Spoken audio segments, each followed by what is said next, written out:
ಹಾಗೆ ಒಂದು OTP ಅಥವಾ ಲಿಂಕ್ ನಿಂದ ಬ್ಯಾಂಕ್ ಖಾತೆನೇ ಖಾಲಿಯಾದ ಕಥೆಗಳು ಇವೆ. ನಿಖರವಾಗಿ. ಇದೇ ಕಾರಣಕ್ಕೆ ಇವತ್ತು ನಾವು ಒಂದು ನಿರ್ದಿಷ್ಟ ವಿಧಾನದ ಬಗ್ಗೆ ಆಳವಾಗಿ ಚರ್ಚೆ ಮಾಡೋಣ ಅಂತಿದ್ದೀವಿ. ಸರಿ. ಯಾವುದೇ ಹೂಡಿಕೆ ಇಲ್ಲದೆ ಮನೆಯಿಂದಲೇ ಕೆಲಸ ಮಾಡಿ ಹಣ ಗಳಿಸಬಹುದು ಅಂತ ಹೇಳೋ Meesho creator club. Okay. So ನಮ್ಮ ಮುಂದಿರೋ ಪ್ರಶ್ನೆ ಸಿಂಪಲ್.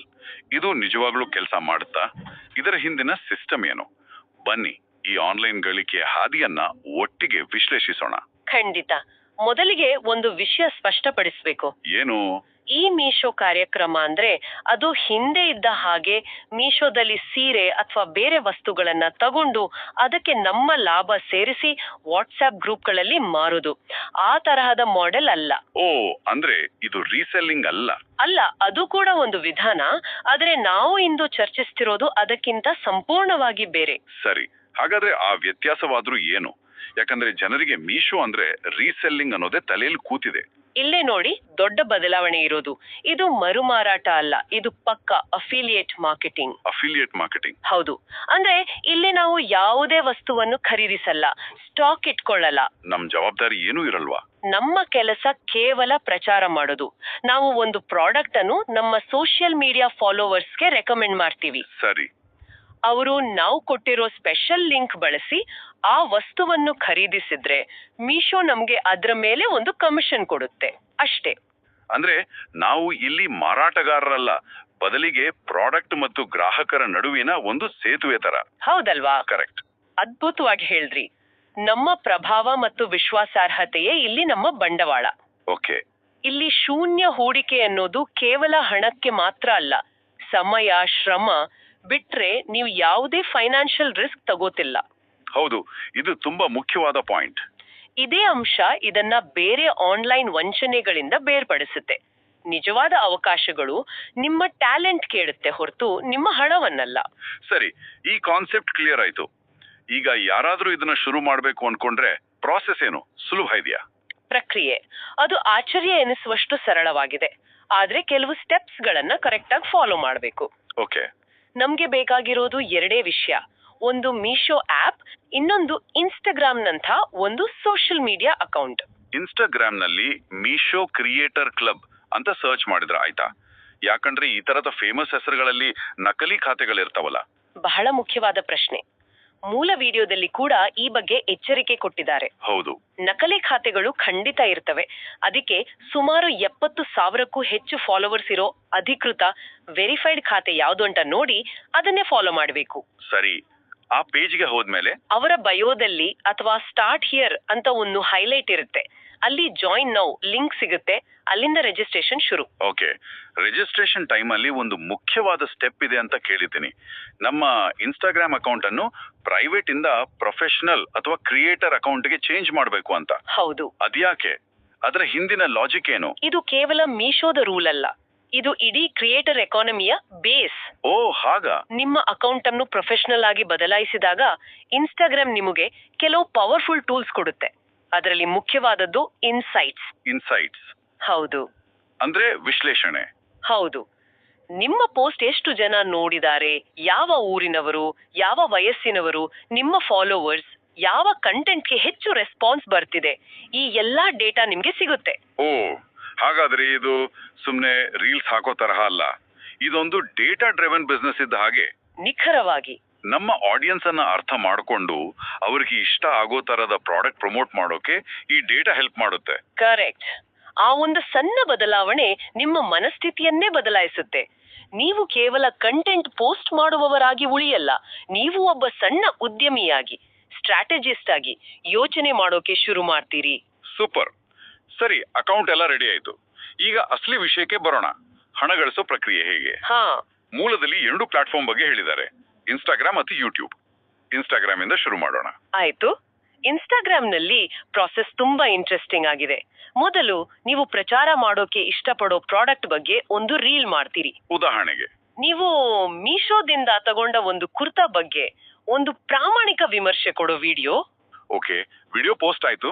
ಆಮೇಲೆ ಮೀಶೋ ಆಪ್ ನಲ್ಲಿ ಏನಾದ್ರೂ ಮಾಡ್ಬೇಕಾ? ಹೌದು. ಇಲ್ಲೇ ನೋಡಿ ಆಟೋಮೇಷನ್ ಮ್ಯಾಜಿಕ್ ಇರೋದು. ರೀಲ್ ಪೋಸ್ಟ್ ಮಾಡಿದ್ಮೇಲೆ ಮೀಶೋ ಆಪ್ ಓಪನ್ ಮಾಡಿ ಅಲ್ಲಿರೋ ಮೀಶೋ ಕ್ರಿಯೇಟರ್ ಕ್ಲಬ್ ಸೆಕ್ಷನ್ಗೆ ಹೋಗ್ಬೇಕು. ಸರಿ. ಅಲ್ಲಿ ನಿಮ್ಮ ಲೇಟೆಸ್ಟ್ ರೀಲ್ ಕಾಣಿಸುತ್ತೆ. ಅದನ್ನ ಸೆಲೆಕ್ಟ್ ಮಾಡಿ ಆ ರೀಲ್ಗೆ ಸಂಬಂಧಪಟ್ಟ ಕುರ್ತಾದ ಲಿಂಕ್ ಅನ್ನು ನೀವು ಅಟ್ಯಾಚ್ ಮಾಡಬೇಕು. ಓಕೆ, ಲಿಂಕ್ ಅಟ್ಯಾಚ್ ಆಯ್ತು. ಆಮೇಲೆ ಯಾರಾದ್ರೂ ಆ ರೀಲ್ ಕೆಳಗೆ ಪ್ರೈಸ್ ಎಷ್ಟು ಅಥವಾ ಲಿಂಕ್ ಪ್ಲೀಸ್ ಅಂತ ಕಾಮೆಂಟ್ ಮಾಡಿದ್ರೆ ನಾನೇ ಎಲ್ಲರಿಗೂ ರಿಪ್ಲೈ ಮಾಡ್ಬೇಕಾ? ಇಲ್ಲ ಇಲ್ಲ, ಅದು ತುಂಬಾ ಟೈಮ್ ತಗೊಳತ್ತಲ್ಲ.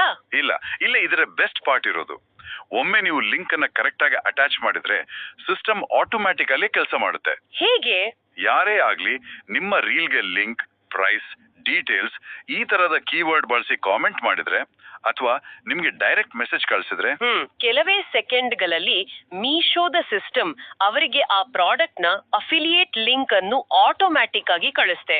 ವಾವ್, ಅಂದ್ರೆ ನಾನು ಮಲಗಿದ್ದಾಗ್ಲೂ ಸಿಸ್ಟಮ್ ನನಗೋಸ್ಕರ ಕೆಲಸ ಮಾಡ್ತಿರುತ್ತಾ? ಹೌದು. ಇದು ಗ್ರಾಹಕರಿಗೂ ಒಳ್ಳೇದು, ಅವರಿಗೂ ತಕ್ಷಣ ಇನ್ಫಾರ್ಮೇಶನ್ ಸಿಗುತ್ತೆ, ನಮಗೂ ಟೈಮ್ ಸೇವ್ ಆಗುತ್ತೆ. ಇದು ನಿಜಕ್ಕೂ ಒಂದು ಸ್ಮಾರ್ಟ್ ಸಿಸ್ಟಮ್. ಖಂಡಿತ, ಇದು ಒಂದು ಫ್ರಿಕ್ಷನ್ಲೆಸ್ ಅನುಭವವನ್ನ ಕೊಡುತ್ತೆ. ಗ್ರಾಹಕರು ಇಂಟ್ರೆಸ್ಟ್ ತೋರಿಸಿದ ತಕ್ಷಣ ಅವರಿಗೆ ಖರೀದಿ ಮಾಡೋ ದಾರಿ ಸಿಗುತ್ತೆ. ಮಧ್ಯದಲ್ಲಿ ಯಾವುದೇ ತಡ ಇಲ್ಲ. ಹೌದು. ಸೇಲ್ಸ್ ನಲ್ಲಿ ಈ ತಕ್ಷಣ ಅನ್ನೋದು ತುಂಬಾ ಮುಖ್ಯ. ಸರಿ, ಇದು ಇನ್ಸ್ಟಾಗ್ರಾಮ್ ಕತೆ. ಹಾಗಾದ್ರೆ ಯೂಟ್ಯೂಬ್ ಶಾರ್ಟ್ಸ್ ನಲ್ಲಿ ಇದು ಹೇಗ್ ಬೇರೆ? ಅಲ್ಲೂ ಇದೇ ತರ ಆಟೋಮೇಟೆಡ್ ಸಿಸ್ಟಮ್ ಇದೆಯಾ? ಇಲ್ಲ, ಯೂಟ್ಯೂಬ್ ನ ವಿಧಾನ ಸ್ವಲ್ಪ ಹೆಚ್ಚು ಟ್ರೆಡಿಷನಲ್ ಅಥವಾ ಪ್ಯಾಸಿವ್ ಅಂತ ಹೇಳ್ಬೋದು. ಪ್ಯಾಸಿವ್? ಹೌದು. ಇಲ್ಲಿ ನೀವು ಮೊದಲು ನಿಮ್ಮ ಪ್ರಾಡಕ್ಟ್ ಬಗ್ಗೆ ಒಂದು ಯೂಟ್ಯೂಬ್ ಶಾರ್ಟ್ಸ್ ವಿಡಿಯೋ ಮಾಡಿ ಅಪ್ಲೋಡ್ ಮಾಡ್ತೀರಿ. ಆಯ್ತು. ಆಮೇಲೆ ಆ ವಿಡಿಯೋದ ಲಿಂಕ್ ಅನ್ನು ಕಾಪಿ ಮಾಡಿಕೊಂಡು ಮೀಶೋ ಆಪ್ ನ ಕ್ರಿಯೇಟರ್ ಕ್ಲಬ್ ಸೆಕ್ಷನ್ಗೆ ಹೋಗಿ ಯೂಟ್ಯೂಬ್ ಆಪ್ಷನ್ ಸೆಲೆಕ್ಟ್ ಮಾಡಿ ಆ ಲಿಂಕ್ ಪೇಸ್ಟ್ ಮಾಡಬೇಕು. ಆಗ ಮೀಶೋ ನಮ್ಗೊಂದು ಹೊಸ ಲಿಂಕ್ ಕೊಡುತ್ತಾ? ಹೌದು. ಮೀಶೋ ಆಪ್ ನಿಮ್ಮ ಯೂಟ್ಯೂಬ್ ವಿಡಿಯೋ ಮತ್ತೆ ನೀವು ಸೆಲೆಕ್ಟ್ ಮಾಡಿದ ಪ್ರಾಡಕ್ಟ್ ಎರಡನ್ನೂ ಸೇರಿಸಿ ಒಂದು ಹೊಸ ಯುನೀಕ್ ಅಫಿಲಿಯೇಟ್ ಲಿಂಕ್ ಜನರೇಟ್ ಮಾಡುತ್ತೆ. ಸರಿ, ಆ ಹೊಸ ಲಿಂಕ್ ಅನ್ನು ನೀವು ನಿಮ್ಮ ಯೂಟ್ಯೂಬ್ ವಿಡಿಯೋದ ಡಿಸ್ಕ್ರಿಪ್ಷನ್ ಮತ್ತೆ ಫಸ್ಟ್ ಕಾಮೆಂಟ್ ಅಲ್ಲಿ ಪಿನ್ ಮಾಡಿ ಹಾಕಬೇಕು. ಓ, ಅಂದ್ರೆ ಇಲ್ಲಿ ವೀಕ್ಷಕರು ತಾವಾಗಿಯೇ ಡಿಸ್ಕ್ರಿಪ್ಷನ್ ನೋಡಿ ಆ ಲಿಂಕ್ ಕ್ಲಿಕ್ ಮಾಡಿದ್ರೆ ಮಾತ್ರ ನಮ್ಗೆ ಕಮಿಷನ್. ಸರಿಯಾಗಿ ಗುರುತಿಸಿದ್ರಿ. ಇದು ಇನ್ಸ್ಟಾಗ್ರಾಮ್ ನಷ್ಟು ಡೈರೆಕ್ಟ್ ಅಲ್ಲ. ಹೌದು. ಈ ಎರಡೂ ವಿಧಾನಗಳ ನಡುವೆ ಒಂದು ಸ್ಟ್ರಾಟಜಿಕ್ ವ್ಯತ್ಯಾಸ ಇದೆ. ಇನ್ಸ್ಟಾಗ್ರಾಮ್ ಇಂಟರಾಕ್ಟಿವ್, ಅದು ಯೂಸರ್ ಗಳನ್ನ ಪ್ರಶ್ನೆ ಕೇಳೋಕೆ ಪ್ರೇರೇಪಿಸುತ್ತೆ, ತಕ್ಷಣ ಉತ್ತರ ಕೊಡುತ್ತೆ. ಆದ್ರೆ ಯೂಟ್ಯೂಬ್ ಬ್ರಾಡ್ಕಾಸ್ಟ್ ತರಹ, ನೀವು ಮಾಹಿತಿಯನ್ನ ಹಾಕಿರ್ತೀರಿ, ಆಸಕ್ತಿ ಇರೋರು ಅದನ್ನ ಹುಡುಕಿ ಬಳಸ್ಕೊಳ್ಬೇಕು. ಹಾಗಾದ್ರೆ ಒಬ್ಬ ಹೊಸ ಕ್ರಿಯೇಟರ್ಗೆ ಯಾವ್ದು ಬೆಸ್ಟ್? ಎರಡನ್ನೂ ಟ್ರೈ ಮಾಡ್ಬೇಕಾ? ಇದು ಅವರ ಆಡಿಯನ್ಸ್ ಎಲ್ಲಿದ್ದಾರೆ ಅನ್ನೋದ್ರ ಮೇಲೆ ಡಿಪೆಂಡ್ ಆಗುತ್ತೆ. ಆದ್ರೆ ನನ್ನ ಪ್ರಕಾರ ಎರಡೂ ಪ್ಲಾಟ್ಫಾರ್ಮ್ ನಲ್ಲಿ ಪ್ರಯೋಗ ಮಾಡಿ ನಿಮ್ಮ ಪ್ರೊಫೆಷನಲ್ ಅಕೌಂಟ್ ಇನ್ಸೈಟ್ಸ್ ನೋಡಿ. ಓಕೆ. ಎಲ್ಲಿಂದ ಹೆಚ್ಚು ಕ್ಲಿಕ್ಸ್, ಹೆಚ್ಚು ಸೇಲ್ಸ್ ಬರ್ತಿದೆ ಅಂತ ಅನಲೈಸ್ ಮಾಡೋದು ಬೆಸ್ಟ್. ಡೇಟಾ ನಿಮ್ಗೆ ದಾರಿ ತೋರಿಸುತ್ತೆ. ಖಂಡಿತ. ಬರೀ ಟೆಕ್ನಿಕಲ್ ಸ್ಟೆಪ್ಸ್ ಗೊತ್ತಿದ್ರೆ ಯಶಸ್ಸು ಸಿಗಲ್ಲ. ಮೂಲ ವಿಡಿಯೋದಲ್ಲಿ ಕೆಲವು ಒಳ್ಳೆ ಪ್ರಾಕ್ಟೀಸ್ ಬಗ್ಗೆನೂ ಹೇಳಿದ್ದಾರೆ. ಹೌದು. ಅದರಲ್ಲಿ ನನಗೆ ಅತಿ ಮುಖ್ಯ ಅನ್ಸಿದ್ದು ಮುಖ ತೋರಿಸಿ ವಿಡಿಯೋ ಮಾಡಿ ಅನ್ನೋ ಸಲಹೆ. ಅದ್ಯಾಕಷ್ಟು ಮುಖ್ಯ? ಇದು ನಮ್ಮನ್ನ ಮತ್ತೆ ವಿಶ್ವಾಸ ಅನ್ನೋ ಮೂಲಭೂತ ವಿಷಯಕ್ಕೆ ತಗೊಂಡು ಹೋಗುತ್ತೆ. ನೋಡಿ, ಇವತ್ತು ಎಲ್ಲಾ ಕಡೆ ಜಾಹೀರಾತು. ಜನರು ದೊಡ್ಡ ದೊಡ್ಡ ಕಂಪನಿಗಳ ಜಾಹೀರಾತಿಗಿಂತ ತಮ್ಮ ಹಾಗೆ ಇರೋ ಸಾಮಾನ್ಯ ಜನರ ರೆಕಮೆಂಡೇಶನ್ ಗಳನ್ನ ಹೆಚ್ಚು ನಂಬುತ್ತಾರೆ. ಹೌದು, ಅದು ನಿಜ. ನೀವು ನಿಮ್ಮ ಮುಖ ತೋರಿಸಿ ಒಂದು ಪ್ರಾಡಕ್ಟ್ ಬಗ್ಗೆ ಮಾತಾಡಿದಾಗ ನೀವು ಬರೀ ಪ್ರಾಡಕ್ಟ್ ಸೇಲ್ ಮಾಡ್ತಿಲ್ಲ, ನಿಮ್ಮ ಪರ್ಸನಲ್ ಕ್ರೆಡಿಬಿಲಿಟಿಯನ್ನ ಆ ಪ್ರಾಡಕ್ಟ್ ಜೊತೆ ಜೋಡಿಸ್ತಿದ್ದೀರಿ.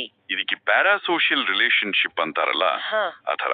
ವೀಕ್ಷಕರಿಗೆ ನೀವು ಒಬ್ಬ ಅಪರಿಚಿತರಾಗಿ ಕಾಣಲ್ಲ, ಬದಲಿಗೆ ಅವರಿಗೆ ಗೊತ್ತಿರೋ ಅವರು ನಮ್ಮ ಒಬ್ಬ ಸ್ನೇಹಿತನ ತರ ಕಾಣ್ತೀರಿ. ಅದ್ಭುತವಾದ ಮಾತು. ಅದೇ ಆದ್ರೆ ಹಿಂದಿನ ಶಕ್ತಿ. ಮುಖ ಇಲ್ಲದ ವಿಡಿಯೋಗಳು ಅಂದ್ರೆ ಬರೀ ಪ್ರಾಡಕ್ಟ್ ತೋರಿಸೋ ವಿಡಿಯೋಗಳು. ಹೌದು, ಅವು ಇನ್ಫಾರ್ಮೇಶನ್ ಕೊಡಬಹುದು. ಆದ್ರೆ ಮುಖ ತೋರಿಸೋ ವಿಡಿಯೋಗಳು ಒಂದು ಸಂಬಂಧ ಬೆಳೆಸುತ್ತೆ. ಲಾಂಗ್ ಟರ್ಮ್ ಸಕ್ಸಸ್ಗೆ ಆ ಸಂಬಂಧವೇ ಫೌಂಡೇಶನ್. ವಿಶ್ವಾಸ ಗಳಿಸೋಕೆ ಇನ್ನೊಂದು ಮುಖ್ಯ ಅಂಶ ಪ್ರಾಮಾಣಿಕತೆ. ಪ್ರಾಮಾಣಿಕ ವಿಮರ್ಶೆ ಬಗ್ಗೆನೂ ಒತ್ತಿ ಹೇಳಿದ್ದಾರೆ. ಅಂದ್ರೆ ಒಂದು ಪ್ರಾಡಕ್ಟ್ ಚೆನ್ನಾಗಿಲ್ಲ ಅಂದ್ರೆ ಚೆನ್ನಾಗಿಲ್ಲ ಅಂತಾನೆ ಹೇಳ್ಬೇಕಾ? ಖಂಡಿತವಾಗಿಯೂ. ಬಹುಶಃ ಶಾರ್ಟ್ ಟರ್ಮ್ ನಲ್ಲಿ ಒಂದು ಸೇಲ್ ನೀವು ಕಳ್ಕೋಬಹುದು, ಆದ್ರೆ ಲಾಂಗ್ ಟರ್ಮ್ ನಲ್ಲಿ ನಿಮ್ಮ ಆಡಿಯನ್ಸ್ ನ ನಂಬಿಕೆ ಗಳಿಸ್ತೀರಿ. ಸರಿ. ನೆಕ್ಸ್ಟ್ ಟೈಮ್ ನೀವು ಈ ಪ್ರಾಡಕ್ಟ್ ಸೂಪರ್ ಆಗಿದೆ ಅಂತ ಹೇಳಿದಾಗ ಅವ್ರು ಅದನ್ನ ನಂಬುತ್ತಾರೆ. ಯಾಕಂದ್ರೆ ನೀವು ಹಿಂದೆ ಪ್ರಾಮಾಣಿಕರಾಗಿದ್ರಿ ಅಂತ ಅವ್ರಿಗೆ ಗೊತ್ತಿರುತ್ತೆ. ನಿಜ. ಕ್ರಿಯೇಟರ್ ಎಕಾನಮಿಲಿ ನಮ್ಮ ವಿಶ್ವಾಸಾರ್ಹತೆ ನಮ್ಮ ಕರೆನ್ಸಿ. ಪರ್ಫೆಕ್ಟ್. ಇದರ ಜೊತೆಗೆ ಹೆಚ್ಚು ಕಮಿಷನ್ ಇರೋ ಪ್ರಾಡಕ್ಟ್ ಸೆಲೆಕ್ಟ್ ಮಾಡೋ ಬಗ್ಗೆನೂ ಹೇಳಿದ್ದಾರೆ. ಇದೊಂದು ಬಿಸ್ನೆಸ್ ಸ್ಟ್ರಾಟಜಿ ತರಹ. ಹೌದು. ಇಲ್ಲಿ ಕ್ರಿಯೇಟರ್ ಒಬ್ಬ ಸ್ಟ್ರಾಟಜಿಸ್ಟ್ ಆಗಿ ಯೋಚಿಸಬೇಕು. ಕಡಿಮೆ ಕಮಿಷನ್ ಆದ್ರೆ ಹೆಚ್ಚು ಸೇಲ್ ಆಗೋ ಪ್ರಾಡಕ್ಟ್ ವಾಲ್ಯೂಮ್ ಗೇಮ್ ಮಾಡ್ಬೇಕಾ, ಅಥವಾ ಹೆಚ್ಚು ಕಮಿಷನ್ ಆದ್ರೆ ಕಡಿಮೆ ಸೇಲ್ ಆಗೋ special product value game target ಮಾಡ್ಬೇಕಾ? ನಿಮ್ಮ ಆಡಿಯನ್ಸ್ ಮತ್ತು ನಿಮ್ಮ ಕಂಟೆಂಟ್ ಸ್ಟೈಲ್ಗೆ ಯಾವುದು ಸರಿ ಹೋಗುತ್ತೆ ಅಂತ ನೀವೇ ಡಿಸೈಡ್ ಮಾಡಬೇಕು. ಹಾಗದು ಖಂಡಿತವಾಗಿಯೂ ಇದೊಂದು ನಿಜವಾದ ಮತ್ತು ಸುಲಭವಾಗಿ ಶುರು ಮಾಡಬಹುದಾದ ದಾರಿ. ವಿಶೇಷವಾಗಿ ಮೂಲದಲ್ಲಿ ಹೇಳಿದ ಹಾಗೆ ಗೃಹಿಣಿಯರು, ವಿದ್ಯಾರ್ಥಿಗಳು ಅಥವಾ ಸೈಡ್ ಇನ್ಕಮ್ ಹುಡುಕ್ತಿರೋರ್ಗೆ ಇದೊಂದು ಒಳ್ಳೆ ಅವಕಾಶ. ಬೇಕಾಗಿರೋದು ಒಂದು ಸ್ಮಾರ್ಟ್ಫೋನ್ ಮತ್ತು ಕ್ರಿಯೇಟಿವಿಟಿ ಅಷ್ಟೇ. ಆದರೆ ಸುಲಭ ಪ್ರವೇಶ ಅಂದ್ರೆ ಸುಲಭ ಯಶಸ್ಸು ಅಂತಲ್ಲ ಅಲ್ವಾ? ಖಂಡಿತ ಅಲ್ಲ, ಅದಂತೂ ಅಲ್ಲ. ಇದರಲ್ಲಿ ಯಶಸ್ಸು ಸುಮ್ನೆ ಬಂದ್ಬಿಡಲ್ಲ. ಹೌದು. ಒಳ್ಳೆ ಕ್ವಾಲಿಟಿ ವಿಡಿಯೋ ಮಾಡೋಕೆ, ಆಡಿಯನ್ಸ್ ಜೊತೆ ಮಾತಾಡೋಕೆ, ಹೊಸ ಹೊಸ ಪ್ರಾಡಕ್ಟ್ ಹುಡುಕಿ ರಿವ್ಯೂ ಮಾಡೋಕೆ, ಇದಕ್ಕೆಲ್ಲ ಶ್ರಮ ಮತ್ತು ಸಮಯ ಬೇಕು. ಓಕೆ. ಇದನ್ನ ಒಂದು ಸೀರಿಯಸ್ ಪಾರ್ಟ್ ಟೈಮ್ ಕೆಲಸದ ತರ ನೋಡಿದ್ರೆ ಮಾತ್ರ ಇದರಲ್ಲಿ ಒಂದು ಸ್ಥಿರವಾದ ಆದಾಯ ಗಳಿಸೋಕೆ ಸಾಧ್ಯ. ಮತ್ತು ಅಂತಿಮವಾಗಿ ನಾವು ಈ ಚರ್ಚೆ ಶುರು ಮಾಡಿದ ಎಚ್ಚರಿಕೆಯ ಮಾತಿಗೆ ವಾಪಸ್ ಬರೋಣ. ಮನು ರಂಜು ಅವರ ವಿಡಿಯೋದಲ್ಲಿ ಪದೇ ಪದೇ ಹೇಳುವ ಒಂದು ಸುವರ್ಣ ನಿಯಮ. ಯಾವುದು? ಅದನ್ನ ನಾವು ಪುನರುಚ್ಚರಿಸಲೇಬೇಕು. ನಿಜವಾದ ಅವಕಾಶಗಳು ಎಂದಿಗೂ ನಿಮ್ಮಿಂದ ಹಣ ಕೇಳೋದಿಲ್ಲ. ನಿಖರವಾಗಿ registration fees, training fees, processing fees, ಹೀಗೆ ಯಾವುದೇ ಹೆಸರಲ್ಲಿ ಯಾರಾದ್ರೂ ದುಡ್ಡು ಕೇಳಿದ್ರೆ ಅಲ್ಲಿಂದ ತಕ್ಷಣ ದೂರ ಸರಿಬೇಕು. ಹೌದು. Meesho creator club, Amazon affiliates, Flipkart affiliates, ಈ ತರದ ನಿಜವಾದ ಪ್ರೋಗ್ರಾಮ್ಸ್ಗಳು ಸೇರೋಕೆ ಯಾವುದೇ ಶುಲ್ಕ ಕೇಳಲ್ಲ. ಇದು ಆನ್ಲೈನ್ ಅಲ್ಲಿ ಕೆಲಸ ಹುಡುಕೋ ಪ್ರತಿಯೊಬ್ರು ತಮ್ಮ ಮನಸ್ಸಲ್ಲಿ ಅಚ್ಚೊತ್ತಿಕೊಳ್ಳಬೇಕಾದ ಪಾಠ. ನಿಮ್ಮ ಕೌಶಲ್ಯ, ಸಮಯ ಮತ್ತು ಶ್ರಮವೇ ನಿಮ್ಮ ಹೂಡಿಕೆ ಆಗ್ಬೇಕೇ ಹೊರತು ನಿಮ್ಮ ಕಷ್ಟದ ದುಡ್ಡಲ್ಲ. ಈ ಇಡೀ ಚರ್ಚೆ ನನ್ನನ್ನು ಒಂದು ಆಳವಾದ ಆಲೋಚನೆಗೆ ತಳ್ಳುತ್ತಿದೆ. ಮೂಲದಲ್ಲಿ ಫ್ಲಿಪ್ಕಾರ್ಟು, ಅಮೆಜಾನ್ ನಲ್ಲೂ ಇದೇ ತರದ ಪ್ರೋಗ್ರಾಮ್ಸ್ ಇವೆ ಅಂತ ಹೇಳಿದ್ದಾರೆ. ಹೌದು. ಇದೆಲ್ಲವನ್ನು ನೋಡಿದಾಗ ಒಂದು ದೊಡ್ಡ ಚಿತ್ರಣ ಕಾಣಿಸ್ತಿದೆ. ಅದೇನು? ಟ್ರೆಡಿಷನಲ್ ಜಾಹೀರಾತುಗಳಲ್ಲಿ ದೊಡ್ಡ ಕಂಪನಿಗಳು, ಸೆಲೆಬ್ರಿಟಿಗಳು ನಮಗೆ ಏನ್ ತಗೋಬೇಕು ಅಂತ ಹೇಳ್ತಿದ್ರು. ಆದಾಯ ಈ ಕ್ರಿಯೇಟರ್ ಚಾಲಿತ ವಾಣಿಜ್ಯ ವ್ಯವಸ್ಥೆ ಆ ಅಧಿಕಾರವನ್ನ ವಿಕೇಂದ್ರೀಕರಿಸ್ತಿದೆ. ನಮ್ಮ ಹಾಗೆ ಇರೋ, ನಮ್ಮದೇ ಭಾಷೆ ಮಾತಾಡೋ ಸಾಮಾನ್ಯ ವ್ಯಕ್ತಿಗಳು ಇವತ್ತು ಪ್ರಭಾವಶಾಲಿಗಳಾಗ್ತಿದ್ದಾರೆ. ಹಾಗಾದ್ರೆ ನಮ್ಮ ಮುಂದಿರೋ ಪ್ರಶ್ನೆ ಇದು: ಭವಿಷ್ಯದಲ್ಲಿ ನಾವು ಪ್ರಾಡಕ್ಟ್ಸ್ ಖರೀದಿಸುವ ನಿರ್ಧಾರ ಹೇಗ್ ತಗೋತೀವಿ? ಕೋಟ್ಯಾಂತರ ರೂಪಾಯಿ ಜಾಹೀರಾತುಗಳನ್ನ ನಂಬ್ತೀವೋ ಅಥವಾ ನಮಗೆ ವಿಶ್ವಾಸ ಇರೋ ನಮ್ಮ ಫೇವರಿಟ್ ಯೂಟ್ಯೂಬರ್ನ ಪ್ರಾಮಾಣಿಕ ವಿಮರ್ಶೆನ ನಂಬ್ತೀವೋ? ಆಸಕ್ತಿದಾಯಕ ಪ್ರಶ್ನೆ.